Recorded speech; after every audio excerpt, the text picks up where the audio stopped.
আলাইকুম। ওয়ালাইকুম আসসালাম। আপনি কেমন আছেন? আলহামদুলিল্লাহ ভালো, আপনারা সবাই ভালো আছেন? জি আলহামদুলিল্লাহ, আল্লাহ তাআলা আমাদের অনেক ভালো রাখছে।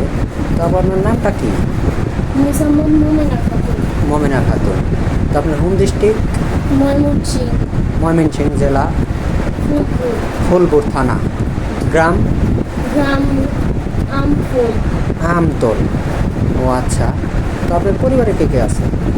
আম্মু আছে, ছোট একটা বোন আছে। ও আচ্ছা। তো আপনার বাবা নেই? না, আচ্ছা, আপনার বাবাটা কি মারা গেছে নাকি? জি মারা গেছে। ও আচ্ছা। তো আপনার কি ছোটো রেখেই মারা গেছে? জি, ও। তো আপনাদের পরিবারটা তাহলে এখন কিভাবে চলে? ওই যে আম্মু অন্যের বাড়িতে কাজ করে, আমি একটু অন্যের সেলাই মেশিনে কাজ করি, ওই দিয়ে আচ্ছা। চলে। মানে সেলাই মেশিনটা কার, আপনি নিজের নাকি না, অন্যের? অন্যের। ও, অন্যের সেলাই মেশিনে কাজ করে। জি, তো তাহলে আপনাদের পরিবারটা তো অনেক কষ্টে যাচ্ছে নাকি? জি। ও আচ্ছা। তো আপনি লেখাপড়া কতটুকু করছেন? এসএসসি পাস করি নাই, নিউটেন। ও, এসএসসি পাস করেন নাই, মানে নিউটেন পর্যন্ত জি। করছেন। ও আচ্ছা। তো মূলত আমাদের ক্যামেরার সামনে কেন আসছেন?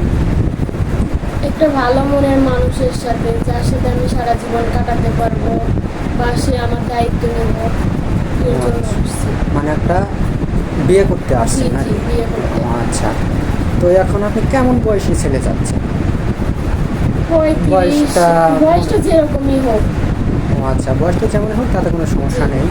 আর বয়স দিয়ে তো আসলে কিছু আসে যায় না, মানুষের মনটা হলো সর্বোচ্চ বড় জিনিস। মানুষের মন যদি ভালো থাকে তাহলে বয়স দিয়ে কোনো কিছু আসে যায় না। তো যাই হোক, এখন আপনি যে আসছেন, যদি কোনো প্রবাসী ভাই আপনাকে বিয়ে শাদী করতে চায়, তাহলে কি আপনি বিয়ে শাদী করবেন? জি, বিয়ের সাথে করবো। ও আচ্ছা। আপনার কি বিয়ে শাদী হয়েছিল, হাতে চুরি দিছেন? না, বিয়ের সাথে হয়নি। ও, বিয়ে শাদী হয় নাই, মানে এটা মানে এই চুরিটা পড়ছে এটা মানে নারীর শোভা হাতে, জি। এই জন্য নাকি? যে অবস্থা বুঝতে পারছি। আপনার কি ফোন আছে? না না, ফোন নাই। সত্যি ফোন নাই? না ও আচ্ছা। এই যে আপনি যে ড্রেসটা পরে আসছেন এখন, এই ড্রেসটা কার, আপনার নাকি? না, এই ড্রেসটা আমার নাই, অফিসে আসছি না, এরাই দিয়েছে ও, ড্রেসটা। মানে আমাদের অফিসে যে আসছেন আমাদের থেকেই দিছি, সেটাই আপনি পরছেন নাকি? ও আচ্ছা। তো যাই হোক ভাই, দেখেন মেয়েটা কেমন গরিব, যে একটা পোশাক যে ঠিক মতো কিনবে, ভালো পোশাক নেই, আমাদের অফিসের পোশাক পরেই তাকে ভিডিও করা হয়েছে। তো এখন আপনি বাংলাদেশের 64টা জেলা, যে কোনো জেলায় বিয়ে শাদী যদি হয়, আপনি কি বিয়ে শাদী করবেন? জি সত্যি বলছেন তো? জি। আচ্ছা, ধরেন অনেক প্রবাসী ভাই বা অনেক ভাই আছে যে ওয়াইফ আছে, তারপর আর একটা বিয়ে শাদী করতে চাচ্ছে, এমন ছেলে হলে কি আপনার চলবে? জি, শুনবো। সত্যি বলছেন তো? জি, শুনবো। হয়তো বা তার ছেলে আছে। থাকলো ছেলেটা, আমি আমার নিজের ছেলের মতো করে মানুষ করবো। ও আচ্ছা, অনেক সুন্দর কথা বলছে। পরবর্তীতে আবার ছেলেটাকে তো কষ্ট দিবেন না। না না, কষ্ট দিনকে। আচ্ছা আপু, আপনি অনেক সুন্দর।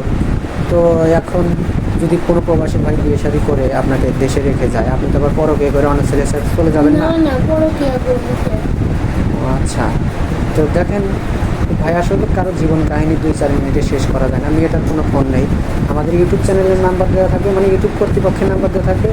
কেউ ভিডিও কল দেবেন না, অডিও কল দেবেন। ভালো থাকবেন, সুস্থ থাকবেন, এই বলে শেষ করছি। আল্লাহ হাফেজ।